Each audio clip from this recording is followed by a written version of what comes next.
ನಮಸ್ಕಾರ ಸ್ನೇಹಿತರೆ, ನರ್ಸಿಂಗ್ ಇನ್ ಕನ್ನಡ ಯೂಟ್ಯೂಬ್ ಚಾನಲ್ಗೆ ಸುಸ್ವಾಗತ.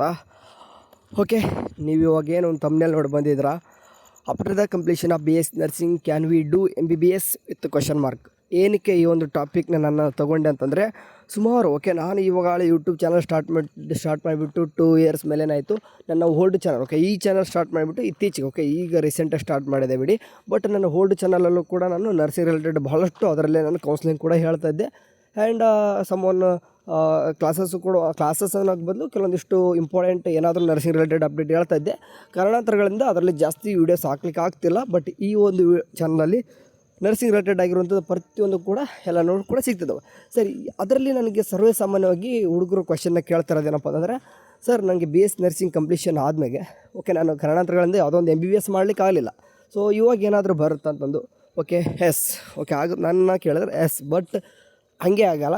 ಕಂಪ್ಲೀಟಾಗಿ ವಿಡಿಯೋ ವಾಚ್ ಮಾಡಿದ್ರೆ ನಿಮಗೆ ಅರ್ಥ ಆಗುತ್ತೆ.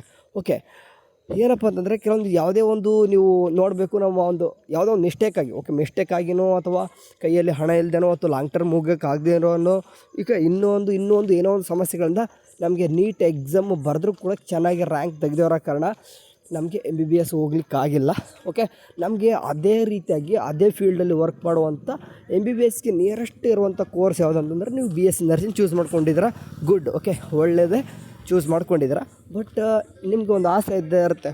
ನಿಮಗೆಲ್ಲನೂ ಕೂಡ ನಾಲೆಡ್ಜ್ ಇದೆ. MBBSದಲ್ಲಿರುವಂತಹ ಸಬ್ಜೆಕ್ಟ್ಗಳನ್ನ ಕಲಿತಾ ಇದ್ದೀರಾ. ಅದೇ ರೀತಿ ಅವ್ರಿಗೆ ಇರುವಂಥ ಸಿಲೆಬಸ್ ಕೂಡ ನಿಮಗೆ ಇದೆ. ಆ್ಯಂಡ್ ಅವರು ನಿಮ್ಮ ಫ್ರೆಂಡ್ಸೇ ಕೂಡ ನಿಮ್ಮಷ್ಟು ಕೂಡ ಅಷ್ಟೊಂದು ಜಾಣರಿರಲ್ಲ ನೀವು ಕಲಿತಿರ್ತಕ್ಕಂಥ PUCಯಲ್ಲಿ. ಬಟ್ ನಿಮ್ಮ ಫ್ರೆಂಡ್ಸ್ ಕೆಲವೊಂದಿಷ್ಟು ಏನು ಮಾಡಿದ್ದಾರೆ ಅಂತಂದರೆ, ಲಾಂಗ್ ಟರ್ಮಲ್ಲಿ ಹೋಗಿಬಿಟ್ಟು ಚೆನ್ನಾಗಿ ಸ್ಕೋರ್ ತೊಗೊಂಡು ಈಗ MBBS ಮಾಡ್ತಾಯಿದ್ದಾರೆ. ಇದನ್ನೆಲ್ಲ ನೋಡಿದಾಗ ನಿಮಗೆ ಸ್ವಲ್ಪ ಗಿಲ್ಟ್ ಕಾಡುತ್ತೆ. ಆ ಒಂದು ಸಂದರ್ಭದಲ್ಲಿ ನಿಮ್ಗೆ ಅನಿಸುತ್ತೆ, ನಾವು ಕೂಡ ಈ ರೀತಿ ಏನಾದರೂ MBBS ಮಾಡ್ಬೋದಾ, ಚಾನ್ಸ್ ಇದೆಯಾ ಅಂತ ಅನ್ಸುತ್ತೆ. ಸರಿ, ಈ ಡೈರೆಕ್ಟಾಗಿ ವಿಷಯಕ್ಕೆ ಬಂದುಬಿಡ್ತೀನಿ, ಆಗುತ್ತಾ ಇಲ್ಲ ಅಂತಂತ. ಡೈರೆಕ್ಟ್ ವಿಷಯ ಹೇಳೋಕ್ಕಿಂತ ಮುಂಚೆ ನಿಮಗೆ 2 ಸರ್ಕ್ಯುಲರ್ ಬಗ್ಗೆ ಹೇಳಬೇಕು. ಬಟ್ ಈ ಸದ್ಯಕ್ಕೆ ನನ್ನ ಹತ್ರ ಪ್ರೂಫ್ ಇಲ್ಲ. ಬಟ್ ನಾನೇ ನೋಡಿದ್ದೀನಿ. ಬಟ್ ಇವಾಗ ಹುಡುಕಿದೆ, ಸಿಗಲಿಲ್ಲ. ಬಟ್ ನಾನು ಹೇಳೋ ಮಾತು ನೀವು ಬಿಲೀವ್ ಮಾಡ್ತೀನಿ ಅನ್ನೋದಂತಂದರೆ ನಂಬಿ. ಯಾವಾಗ 2019 ಬಂತು ಆವಾಗ NEP ಜಾರಿಗೆ ಆಗುತ್ತೆ. ಅಂದರೆ ನ್ಯೂ ಎಜುಕೇಷನ್ ಪಾಲಿಸಿ ಅನ್ನೋದು ಬರ್ತದೋ ಆವಾಗ ಎಲ್ಲನೂ ಕೂಡ ಬದಲಾಗುತ್ತೆ. ಆ್ಯಂಡ್ ಆವಾಗಲೇ 2019 ಆದ ತಕ್ಷಣ 2021 ಕೂಡ ಒಂದು ಮಾತುಕತೆ ಬರುತ್ತೆ. ಈ ನರ್ಸಿಂಗಲ್ಲಿ ಈಗ BS ನರ್ಸಿಂಗ್ ಒಂದು ಬಿಟ್ಟರೆ ರಿಮೈನಿಂಗ್ ಏನಪ್ಪ ಅಂದರೆ ಈ GNM ನರ್ಸಿಂಗ್ ಅನ್ನೋದನ್ನ ಕ್ಯಾನ್ಸಲ್ ಮಾಡಬೇಕು. GNM ನರ್ಸಿಂಗ್ನ ಕ್ಯಾನ್ಸಲ್ ಮಾಡಬೇಕು ಅಂತಂದರು. ಇದು ಮಾಡಿದರೆ ನಿಮ್ಗೆ ಎಷ್ಟರ ಮಟ್ಟಿಗೆ ಸೂಕ್ತ ಅನ್ನೋದು ನೀವೇ ತಿಳಿಸ್ರಿ. ಬಟ್ ನನಗೆ ಬೆಸ್ಟ್ ಅಂತ ಹೇಳ್ತೀನಿ. ಬಟ್ ನಾನಿಲ್ಲಿ ಯಾವುದೇ ರೀತಿ GNMದವ್ರನ್ನ ದೂಷಿಸುತ್ತಿಲ್ಲ. ಯಾಕಪ್ಪ ಅಂತಂದರೆ, GNM ಸ್ಟೂಡೆಂಟ್ಸ್ ಯಾವುದೇ ರೀತಿ ತಪ್ಪು ಮಾಡಲಿಕ್ಕೆ ಹೋಗಲ್ಲ. ಬಟ್ ಅಲ್ಲಿ ನಡೆಸುವಂಥ ಈಗ ನಡೀತಕ್ಕಂಥ ಶಿಕ್ಷಣ ಸಂಸ್ಥೆಗಳೇನು ಮಾಡ್ತಿದ್ವು ಅಂತಂದರೆ, ಅವ್ರನ್ನ ತಪ್ಪು ದಾರಿಗೆ ತಳ್ತಾಯಿದ್ರು. GNMಗೆ ಬರ್ತಾರೆ, ಬಂದಾದ ತಕ್ಷಣ ಅವ್ರಿಗೆ ಏನೇನೆಲ್ಲ ಕಲಿಸ್ಬೇಕು ಅದನ್ನೆಲ್ಲನೂ ಕೂಡ ಬಿಡ್ತಾರೆ. ಡೈರೆಕ್ಟ್ ಪಾಸ್ ಆಗುವಾಗೆ ಎಕ್ಸಾಮ್ ಹಾಲಲ್ಲಿ ಆನ್ಸರ್ ಹೇಳೋದು ದುಡ್ಡಿಗೋಸ್ಕರ. ಎಕ್ಸಾಮ್ನ ಏನು ಮಾಡ್ತಾರೆ, 5,000 6,000 ಕೊಟ್ಟು ಎಕ್ಸಾಮ್ ಪಾಸ್ ಮಾಡ್ತಾರೆ. ಇದರ ಮೊದಲು ತೆಗೆದಾಕಿಬಿಟ್ರೆ ಎಲ್ಲನೂ ಕೂಡ ನಾರ್ಮಲಾಗಿ ಯಾವ ರೀತಿ ಎಕ್ಸಾಮ್ ನಡೀತೋ ಬೇರೆ ಒಂದು ಅದೇ ರೀತಿ ಎಕ್ಸಾಮ್ ನಡೆದರೆ GNM ಕೂಡ ಇರಲಿ. ನಂದು ಯಾವುದೇ ರೀತಿ ಬಂದಿರಲ್ಲ. ನಾವು ಮಾತಾಡಿದ್ರು ಕೂಡ ಅದು ಏನು ಕೂಡ ತೆಗೆದಾಕಲ್ಲ. ಈಗ ಕೂಡ 2021 ಅಂದರೂ ಕೂಡ ಈಗ ಕೂಡ ಏನು ಕೂಡ ತೆಗೆದಾಕೋಕ್ಕಾಗಲ್ಲ. ಯಾಕಂದರೆ ತೆಗೆದಾಕೂ ಕೂಡ ಆಗಲ್ಲ. ಅದನ್ನು ಬಿಟ್ಟಕ್ಕೆ ಇವಾಗ ಹೇಳಿದೆ ನಾನು NEP ಅಂತ ಹೇಳಿದೆ. NEP ಇದೆಲ್ಲ ಅಂತಂದ್ರೆ ನ್ಯೂ ಎಜುಕೇಷನ್ ಪಾಲಿಸಿಯಲ್ಲಿ ಬರ್ತದೆ. ಅದರಲ್ಲಿ ಸ್ವಲ್ಪ ಲ್ಯಾಟ್ರಲ್ ಎಂಟ್ರಿ ಬಗ್ಗೆ ಸ್ವಲ್ಪ ಮಾತುಕತೆ ನಡೀತದೆ. ಅದೇನಪ್ಪ ಅಂತಂದರೆ 4 ವರ್ಷ BS ನರ್ಸಿಂಗ್ ಅವರು 4 ವರ್ಷ ಕಲ್ತಕ್ಕಂಥ MBBS ಕೋರ್ಸು ಅದೇನಪ್ಪ ಅಂದರೆ 2 ವರ್ಷ MBBSಗೆ ಈಕ್ವಲ್ ಅಂತ ಬರ್ತದೆ. ಲೈಕ್ ಹೆಂಗಪ್ಪ ಅಂತಂದರೆ, ನಿಮಗೆ ನೋಡಿರಿ, ನಾರ್ಮಲಾಗಿ ನಿಮಗೆ ಅನಾಟಮಿ, ಫಿಸಿಯಾಲಜಿ ಇಂಥೆಲ್ಲ ಸಬ್ಜೆಕ್ಟ್ಗಳು ಏನಿದಾವೆ ನೋಡಿ.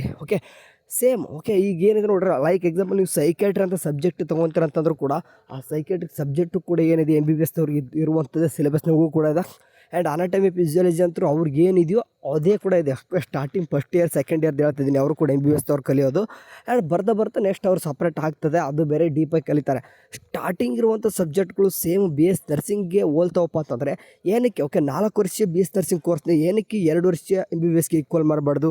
ಸೊ ಅವಾಗಲೇ ಮಾತುಕತೆ ಬರ್ತದೆ.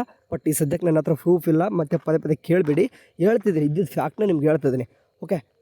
4 ವರ್ಷಕ್ಕೆ ಕೋರ್ಸ್ BS ನರ್ಸಿಂಗ್ 2 ವರ್ಷಕ್ಕೆ MBBS ಮಾಡಬೇಕಂದ್ರೆ ಅಂದರೆ ಡೈರೆಕ್ಟ್ 3rd ಇಯರ್ MBBSಗೆ ಹೋಗ್ತೀರಾ ನೀವು.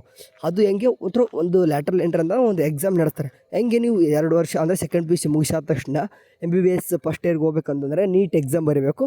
ಓಕೆ ಅದರಲ್ಲಿ ರ್ಯಾಂಕ್ ಚೆನ್ನಾಗಿ ತೆಗೆದಿತ್ತು ಅಂದರೆ ನಿಮಗೆ ಯಾವ ಬೇಕೋ ಆ ಕಾಲೇಜ್ ಅಲ್ಲಿ ಸಿಗ್ತದೆ. ಸೇಮ್ ಅದೇ ರೀತಿಯಾಗಿ ಇಲ್ಲಿ MBBS ಒಂದೇ ಅಲ್ಲ, BDS ಅಂದರೆ ಡೆಂಟಲ್ ಅವ್ರದ್ದು ಕೂಡ ಅವು ಎರಡೂ ಕೂಡ ಕೋರ್ಸಸ್ಗಳು ಏನಪ್ಪ ಅಂತಂದರೆ ಈಗ ಸೆಕೆಂಡ್ PUC ಆದ ತಕ್ಷಣ ಡೈರೆಕ್ಟಾಗಿ ಫಸ್ಟ್ ಇಯರ್ MBBS ಹೋಗೋರಿಗೆ ಅದಕ್ಕೆ ಒಂದು ಎಕ್ಸಾಮ್. ಆ್ಯಂಡ್ ಅದೇ ರೀತಿಯಾಗಿ ಈಗ ಥರ್ಡ್ ಇಯರ್ ಡೈರೆಕ್ಟಾಗಿ ಈಗ MBBS ಹೋಗ್ಬೇಕಂತಂದರೆ ಈಗ 4 ವರ್ಷ BS ನರ್ಸಿಂಗ್ ಮುಗಿಸ್ತು ಅವ್ರಿಗೂ ಕೂಡ ಒಂದು ಎಕ್ಸಾಮಿನೇಷನ್ ಕಂಡಕ್ಟ್ ಮಾಡಿಕೊಂಡ್ರೆ ಡೈರೆಕ್ಟ್ ಲ್ಯಾಟ್ರಲ್ ಎಂಟ್ರಿ ಹೋಗಬೇಕು ಅಂತಂದು ಅವಾಗ ಪ್ರತೀತಿ ಇತ್ತು. ಓಕೆ ಈಗ ನಾನು ಸದ್ಯಕ್ಕೆ ಅದ್ರ ಬಗ್ಗೆ ಯಾರೂ ಕೂಡ ಮಾತುಕತೆನೇ ಆಡ್ತಿಲ್ಲ, ಎಲ್ಲೂ ಕೂಡ ಇಲ್ಲ. ಇಷ್ಟೇ ಇದೆ ಬಿಟ್ಟರೆ ಈಗ ಮತ್ತೆ ಅದರ ತಕ್ಕನಾಗಿ ಯಾವುದೇ ರೀತಿ ಅಪ್ಡೇಟು ಇದುವರೆಗೆ ಆದರೂ ಕೂಡ ಯಾರೂ ಕೂಡ ಕೊಟ್ಟಿಲ್ಲ, ಎಲ್ಲೂ ಕೂಡ ಇಲ್ಲ. ಸೊ ಹಂಗಾಗಿ ಯಾವುದು ಕೂಡ ಯೂಟ್ಯೂಬರ್ಸು ಕೂಡ ಹೇಳ್ತಿಲ್ಲ. ಇವನ್ ನಾನು ಕೂಡ ಹೇಳ್ತೀನಿ ಇದು ಆಗುತ್ತೆ, ಬಟ್ ಇನ್ನೂ ಕೂಡ ಬಹಳಷ್ಟು ಟೈಮ್ನ ತೊಗೊಳ್ತದಂತಂದು. ಲೈಕ್ ಎಕ್ಸಾಂಪಲ್ ಇನ್ನೂ ಒಂದು 2 to 3 ಇಯರ್ಸ್ ಆಗ್ಬೋದು ಏನಾದರೂ ಇನ್ನೊಂದು ಇದ್ರ ಬಗ್ಗೆ ಒಂದು ಅಪ್ಡೇಟ್ ಬರೋಕ್ಕೆ. ಓಕೆ ಆಗ ಜಾರಿಗೆ ಬರ್ತಂತ ಹೇಳ್ತಿಲ್ಲ, ಇನ್ನೂ ಏನಾದರೂ ಒಂದು ಅಪ್ಡೇಟ್ ಈ ರೀತಿ ಮಾಡ್ತೀವಿ ಅಂತಂದು ಹೇಳೋಕ್ಕೆ ಒಂದೇನಾದರೂ ಅಪ್ಡೇಟ್ ಬರೋಕ್ಕೆ 2 to 3 ಇಯರ್ಸ್ ತೊಗೋಬೋದು.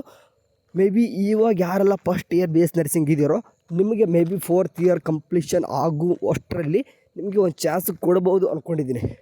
ಸರ್ ಇನ್ನೂ ಒಂದು ಮಾತುಕತೆ ಬರ್ತದೆ. ಈಗ BS ನರ್ಸಿಂಗ್ ಅನೌನ್ಸ್ಮೆಂಟ್ ಆಗಿದೆ, ಜೂನಿಯರ್ ಡಾಕ್ಟರ್ ಅಂತ ಅನೌನ್ಸ್ಮೆಂಟ್ ಆಗಿದೆ. ಬಟ್ ನಾವು ಪ್ರೌಡ್, ಓಕೆ ನಾವು ನರ್ಸಿಂಗ್ ಆಫೀಸರ್ ಅಥವಾ ನರ್ಸಿಂಗ್ ಸ್ಟಾಫ್ ನಾವು ಇದರಲ್ಲೇ ಇರೋಣ, ನಾವು ಜೂನಿಯರ್ ಡಾಕ್ಟರ್ಸ್ ಬೇಡ. ಓಕೆ ನಮಗೆ ಗೊತ್ತಿದೆ ನಾವು ಏನು ಕೇರ್ ಕೊಡೋರಾಗಿರ್ತೀವಿ, ಕೇರ್ ಕೊಡೋದ್ರಲ್ಲಿ ನಾವು ಎಷ್ಟರ ಮಟ್ಟಿಗೆ ಕೊಡ್ತೀವಿ ಅವರು ಅಡ್ವೈಸ್ ಮಾಡಿದ್ರೆ, ಬಟ್ ಜಸ್ಟ್ ಪಾಲನೆ ಮಾಡೋದಿದೆಯಲ್ಲ ಅದೇ ನಮ್ಮ ಕೆಲಸ, ಅಷ್ಟೇ ಇರಲಿ. ಬಟ್ ಎಲ್ಲ ಟೈಮಲ್ಲೂ ಕೂಡ MBBS ಅವ್ರು ಇರಲ್ಲ ಅಂತಲೂ ಗೊತ್ತು, 24/7 ಯಾರು ಇರ್ತಾರಂತಲೂ ಕೂಡ ಗೊತ್ತು. ಅದರಷ್ಟಿಗೆ ನಾವಿರೋಣ. ಸರಿ ಇದಿಷ್ಟು ಹೇಳೋಕ್ಕಂತ ಬಂದಿದ್ದೆ. ಸರಿ ಏನೇ ಆಗಲಿ ನರ್ಸಿಂಗ್ ರಿಲೇಟೆಡ್ ಆಗಿ ಏನೇ ಆಗಲಿ ನಮ್ಮ ಒಂದು ಇದ್ರ ತಕ್ಕನಾಗಿ ಏನಾದರೂ ಮುಂದೆ ಓಕೆ ಯಾವುದಾದ್ರೂ ಒಂದು ಟೈಮ್ ಅಪ್ಡೇಟ್ ಬಂತಂದರೆ ವಾಟ್ಸಪ್ ಚಾನಲ್ ತಿಳಿಸ್ತಿರ್ತೀವಿ. ಇದು ಒಂದೇ ಅಂತಲ್ಲ, ನರ್ಸಿಂಗ್ ರಿಲೇಟೆಡ್ ಆಗಿರುವಂಥದ್ದು ಪ್ರತಿಯೊಂದು ಅಪ್ಡೇಟ್ ಕೂಡ ನಮ್ಮದು ವಾಟ್ಸಪ್ ಚಾನಲ್ ಸಿಗ್ತದೆ. ಹೋಗ್ಬಿಟ್ಟು ಜಾಯ್ನ್ ಆಗಿ. Thank you for watching. ಅವನಷ್ಟೇ ಬಾಯ್.